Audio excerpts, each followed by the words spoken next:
పవన్ కళ్యాణ్ గారు మాట్లాడుతూ నిన్న ప్రెస్ మీట్లో చాలా క్లియర్గా చెప్పారు, జగన్మోహన్ రెడ్డి గారిని రెడ్డిలు ఎవరు కూడా ప్రశ్నించరు, రెడ్డిలకి ఏం న్యాయం చేశారని చెప్పేసి. అలాగే చంద్రబాబు నాయుడు గారిని కూడా కమ్మ క్యాస్ట్కి సంబంధించి ఎవరు కూడా చంద్రబాబు నాయుడు గారిని ప్రశ్నించరు, కమ్మ వాళ్ళకి ఏం చేశారు, సౌదరీస్కి ఏం చేశారని చెప్పేసి ఏమీ మాట్లాడరు. కానీ జనసేన పార్టీలో కాపులకి అన్యాయం జరిగింది, కాపులకి న్యాయం జరగట్లేదు అని చెప్పేసి మాత్రం ప్రశ్నిస్తారు.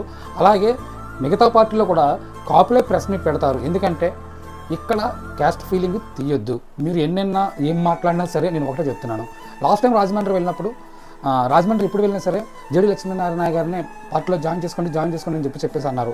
అలాగే పార్టీలో జాయిన్ చేసుకున్నాం, పార్లమెంట్ పదవి కూడా ఇచ్చాం, పార్లమెంట్గా అభ్యర్థిగా పోటీ చేశారు, ఓడిపోయారు, వెళ్ళిపోయారు. ఎందుకంటే ఆయన సినిమాల్లోకి వెళ్ళారు, నేను వెళ్ళిపోతున్నాను ఇలా చెప్పారు. అలాగే తోడ చంద్రశేఖర్ గారు బీఆర్ఎస్లో జాయిన్ అయిపోయారు.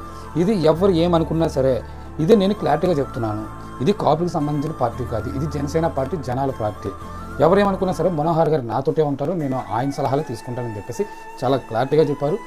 ఇందులో మాత్రం పవన్ కళ్యాణ్ గారు చాలా క్లియర్గా ఉన్నారు. అంటే ఒక వర్గానికో ఒక మతానికో ఒక కులానికో సంబంధించింది కాదు జనసేన పార్టీ అని క్లియర్